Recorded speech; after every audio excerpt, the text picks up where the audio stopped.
चलिए एक बार फिर स्वागत है उदय स्टेशन क्लासेस में आपका। आज हम देखेंगे कक्षा 8वीं का प्रश्नावली 9.1।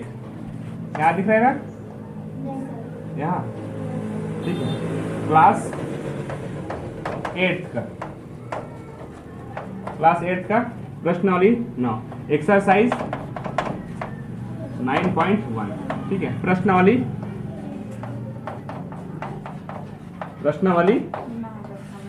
9.1।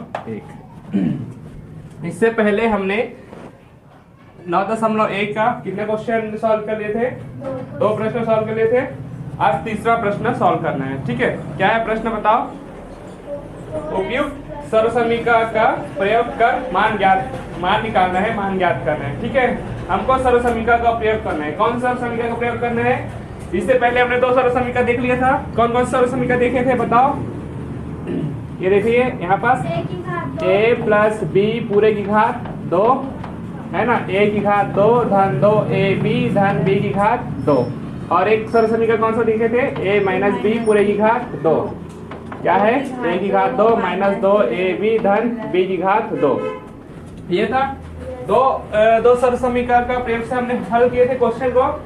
ठीक है, आज हम देखेंगे तीसरा सर्वसमीकरण। तीसरा सर्वसमीकरण क्या होगा, हो जाएगा आज का? a की घात 2 माइनस b की घात 2। इसका सूत्र क्या होगा? a ऋण b और a प्लस b। इस तरीके से होता है कि नहीं होता है?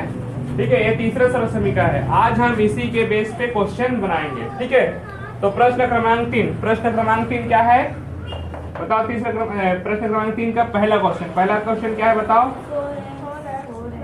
4x प्लस 5 और 4x माइनस 5, यही होगा ना क्वेश्चन।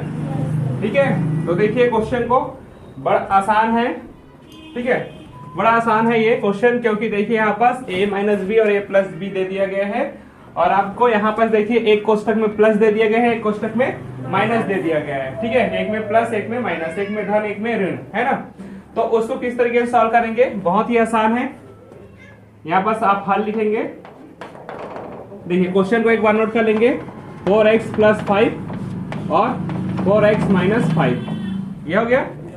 ठीक है, क्वेश्चन को नोट कर लिए। अब आपके पास क्या है फॉर्मूला? सर्वसमीकरण क्या है? यहाँ पास लिख सकते हैं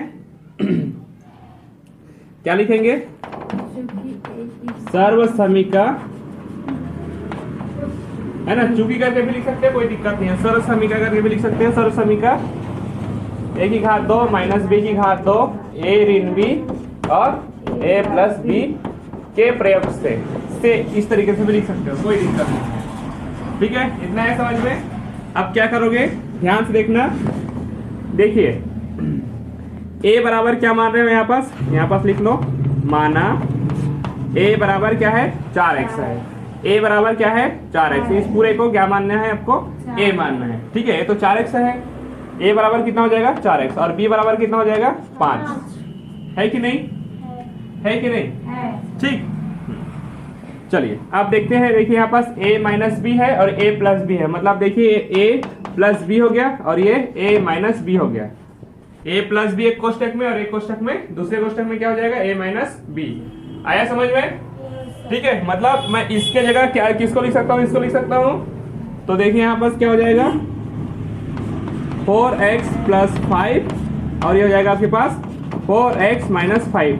ये a हो गया, a प्लस बी, ये a minus B, a plus B, a minus B. तो हम क्या लिख सकते हैं उसको?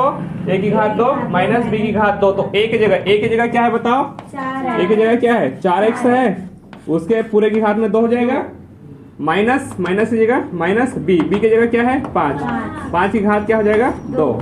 इस तरीके से। ठीक है, अब इसको अंदर सॉल्व कर सकते हो। 4 की घात 2 है, मतलब कितना हो जाएगा? 16। x की घात 2 है, मतलब x की घात 2। दोनों की घात में 2 है ना, तो दोनों की घात में 2 लिखना है। ठीक है, अब यहाँ पास 16 की घात 2 नहीं लिखेंगे। क्यों नहीं लिखेंगे? क्योंकि 4 की घात 2 कितना होता है? 16। ये पहले से घात में है ना। ठीक है, आया समझ में? माइनस 5 की घात 2, 5 की घात 2 मतलब कितना हो जाएगा? ये 25। ये हो गया आपका आंसर। इस तरीके से आपको बनाना है। 2 नंबर के क्वेश्चन में आता है, इंपॉर्टेंट है। ठीक है, चलो नोट कर लीजिए। आप लोग करेंगे नोट? देखिए ये सेकेंड क्वेश्चन है। फर्स्ट क्वेश्चन हमने एक्सप्लेन कर दिए हैं। अगर समझ में आ गया हो तो लाइक का बटन दबा दीजिए और आप लोग ठीक है नोट कर लिए है ना। ठीक है चलिए देखेंगे क्वेश्चन सेकेंड क्या है आपके पास, x divided by 2 plus y divided by 3 मतलब x बटे 2 धन y बटे 3। और दूसरे कोष्टक में क्या है, x बटे 2 माइनस y बटे 3। ये पहले कोष्टक में जैसे जैसे नंबर्स या फिर जो भी न्यूमेरिकल दिया गया है सेम उसी तरीके से इसमें भी है, अंक और बीजगणित जो दिया गया है वही है।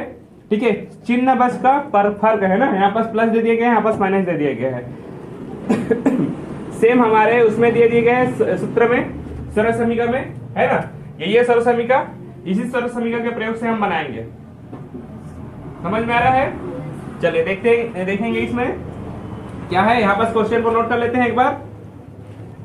x बटे 2 प्लस y बटे 3 और आपके पास क्या है, x बटे 2 y बटे 3। इतना है समझ में? ये क्वेश्चन को नोट किए। फिर अब a बराबर क्या मानेंगे, माना, यहाँ पास लिख लेना है माना, क्योंकि सरल समीकरण का प्रयोग कर रहे हैं अभी।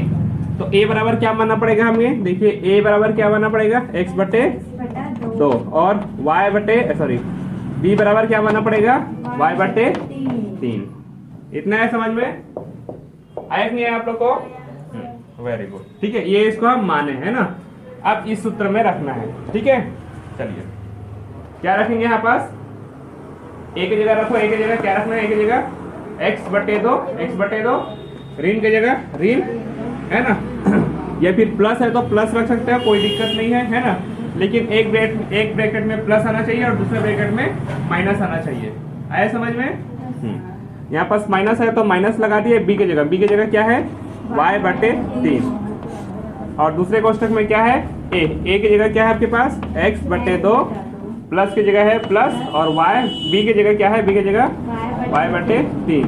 अब इतने की जगह किसको फिट कर सकते हैं, इसको फिट कर सकते हैं, इसको फिट कर सकते हैं। एक की घात दो मतलब एक कितना है आपके पास, x बटे 2 है और पूरे की घात 2, माइनस की जगह है माइनस b की जगह क्या है आपके पास, y बटे 3 पूरे की घात में है 2। आया कि नहीं आया समझ में? आया कि नहीं आया? हाँ ठीक है। अब इसको किस तरीके से लिख सकते हैं आप, x की घात 2 हो गया, x की घात 2 हो गया बटे x 2 की घात 2 हो गया, मतलब कितना हो जाएगा 4 माइनस y की घात 2 हो गया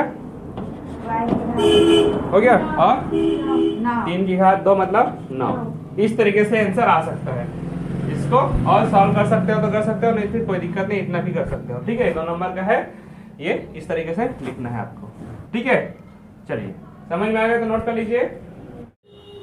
चलो सेकंड क्वेश्चन अगर समझ में आ गया होगा तो लाइक का बटन दबा दीजिए। हम देखेंगे क्वेश्चन नंबर थर्ड क्या है, देखिए ध्यान से। इसमें आप लोगों को घुमाने के लिए क्वेश्चन को दे दिया गया है, ध्यान से देखिएगा। पहले यहाँ पास माइनस a की घात 2 दे दिया गया है प्लस b की घात 2 और यहाँ पास a की घात 2 प्लस b की घात 2। आप लोग सोच रहे होंगे सर इन दोनों के बीच एक माइनस लगता है या एक प्लस लगता है, कि नहीं लगता है इन दोनों के बीच? ठीक है, तो यही घुमाने के लिए दे दिया गया है ना, एक प्लस है और एक माइनस है, मतलब इसमें प्लस है इसमें माइनस है। वो माइनस कहाँ से आएगा उसको ध्यान से देखिएगा ना, मैं इसको थोड़ा सा चेंज कर रहा हूँ।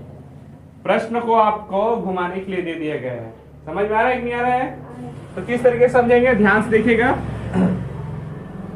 यहाँ पास मैं b की घात 2, देखिए प्लस वाले को पहले लिखते हैं। ठीक है, प्लस वाले को पहले लिखते हैं हम लोग ना। ठीक है, तो b की घात 2 हो गया, ये देखो b की घात 2 हो गया। अब माइनस वाले को बाद में लिखो, माइनस a की घात 2, इसको b की घात 2 को पहले लिखे हैं और प्लस क्यों नहीं लगा है, क्यों लगा भी सकते हैं, कोई दिक्कत नहीं है, हम नहीं भी लगा सकते हैं ना। और माइनस a की घात 2, माइनस को तो लगाना पड़ेगा।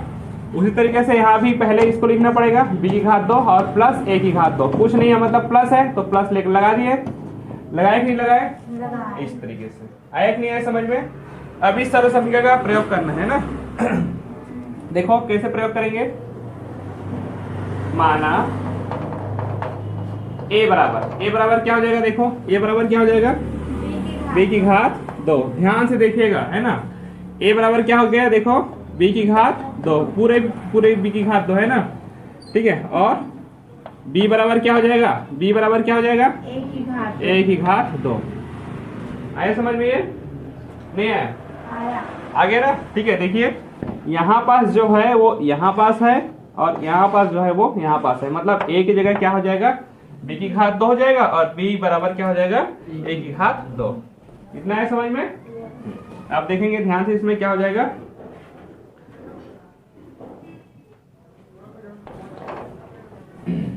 देखो a की जगह क्या है, बताओ बताओ जल्दी से, a की जगह क्या है, b की घात 2, माइनस की जगह माइनस है, b की जगह क्या है, a की घात 2 हो गया। और दूसरे क्वेश्चन में क्या है, a की जगह क्या है, b की घात 2 है, प्लस b की जगह क्या है आपके पास, a की घात 2 हो गया। अब इसका सूत्र में यहाँ पास रखेंगे a की घात 2, a क्या है आपके पास बताओ, a की जगह क्या है, b की घात 2 पहले से है ना, और पूरे की घात में 2 है, तो यहाँ पास पहले की घात पूरे की घात 2 भी लिखना पड़ेगा ना।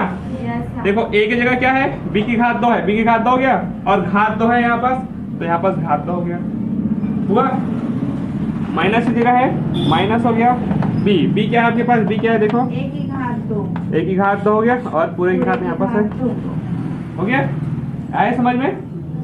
तो कितना हो जाएगा यहाँ पास, b की घात 4 माइनस a की घात 4, यही है आपका आंसर। ठीक है, इस तरीके से आप सॉल्व करेंगे, 2 नंबर का है, इंपॉर्टेंट है।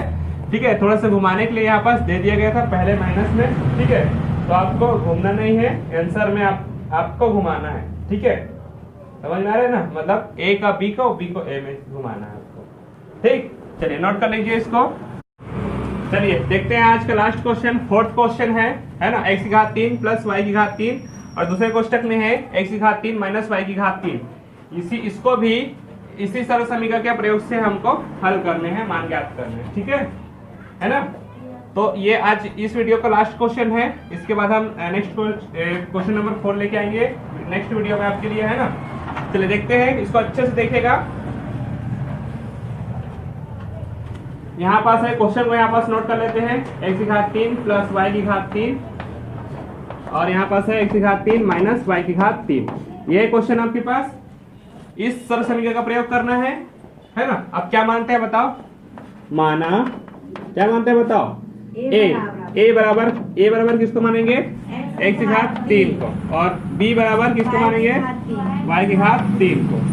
ठीक है, इसी तरीके से कॉपी बनाया ना आप लोग, वेरी गुड। चलिए देखेंगे अब क्या है आपके पास, क्या रखेंगे आप, x की घात 3 माइनस की जगह माइनस b की जगह क्या है, y की घात 3। ये पहला क्वेश्चन हो गया। दूसरा क्वेश्चन में क्या है, a की जगह क्या है, x की घात 3 प्लस है b की जगह क्या है, y की घात 3। हो गया ना। अब देखिए यहाँ पास वही आ गया, एक में प्लस है, एक में माइनस है, एक में प्लस है, एक में प्लस है, एक में माइनस है। पहले ऊपर नीचे मतलब आगे पीछे लिख दिए, कोई दिक्कत नहीं है इससे। ठीक है, घबराना नहीं है इससे, मतलब वही है। ठीक है, अब इसके देखो ये दोनों आ गए आपके पास, दोनों आ गए, तो इसके बदले इसको लिख सकते हैं। चलो लिखते हैं, a की जगह क्या लिखेंगे हम, x की घात 3, पूरे की घात 2 है तो पूरे की घात 2 हो गया, माइनस की जगह माइनस b की जगह क्या लिखेंगे, y की घात 3, पूरे की घात में 2। अब यहाँ पास x की घात कितना हो जाएगा, x की घात 6, और यहाँ पास y की घात 3 दूनी 6। यहाँ पास कौन सा फार्मूले से, यहाँ पर भी फार्मूला लगा है ना, x की घात m और उसके घात में n रहता है, तो x m गुना n, ये वाला सूत्र लगता है, तो दोनों का गुना हो जाता है, दोनों का गुना हुआ 3 दूनी 6, तो x की घात 6 माइनस y की घात 6, ये आ गया आपके पास उत्तर। ठीक है, चलो स्क्रीनशॉट ले लीजिए और इसको नोट कर लीजिए। अब हम मिलेंगे क्वेश्चन नंबर 4 में, एक्सरसाइज 9.1 का। तब तक आप हमारे चैनल को सब्सक्राइब कर लीजिए और इस वीडियो को ज्यादा से ज्यादा क्लास 8 तक के बच्चों के पास शेयर कीजिए। ठीक है, हम मिलेंगे नेक्स्ट वीडियो में। Thank you.